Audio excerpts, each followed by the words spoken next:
Good morning, class. Sorry for being late. The faster I move, it seems like everything around me moves even faster. Never mind.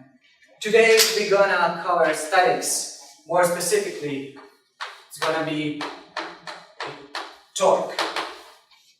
Torque is the tendency of a force to rotate about a fulcrum. It is the cross product of the vector by which the force application point is offset relative to the fixed suspension point and the force vector. Its magnitude depends on the force applied, the length of the lever arm connecting the axis to the point of force application, and the angle between force vector and the lever arm. Understand? No. Okay, let's watch the experiment.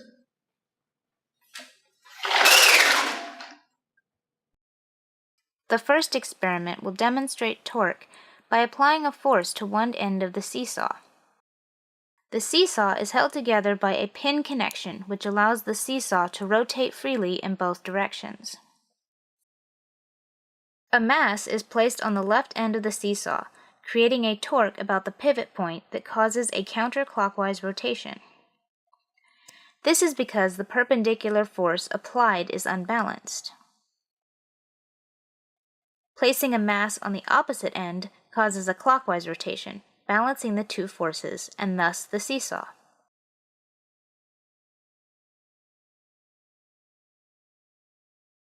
In this experiment, we have two equal masses at unequal distances. This also results in a torque about the axis of rotation.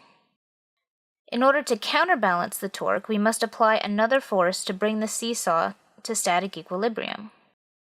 Since torque equals force times distance, we can sum all torques, or take a moment, and solve for the unknown distance necessary for a net torque of 0.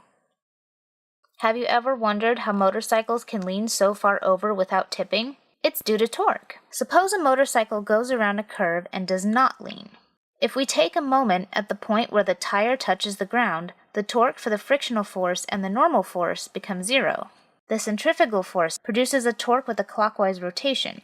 Because this torque is unbalanced, it will cause the motorcycle to tip over. When you lean the motorcycle into the turn, the center of gravity is no longer directly over the pivot point. This allows it to produce a counterclockwise torque that can now balance out the clockwise torque of the centrifugal force. In essence, leaning prevents you from falling over. Now you understand? Okay, let me try one more thing. Let me show you. Here's the door. The hinge of the door is my pivot point. The entire door is a moment arm in the reference to the pivot point. The closer I push to the pivot point, the more force is required to open the door. As I move farther from the hinge, or I increase the moment arm, the less force is required to open the door. And finally, as I move even farther from the hinge, even less force is required to open the door.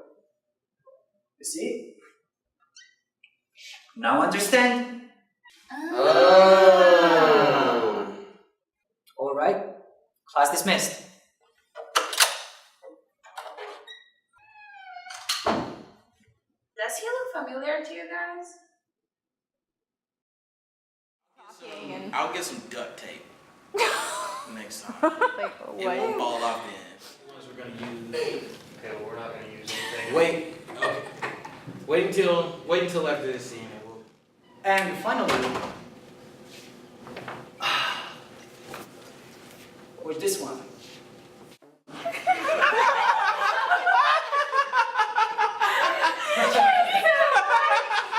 I was like, You know who's getting just didn't want to stop you.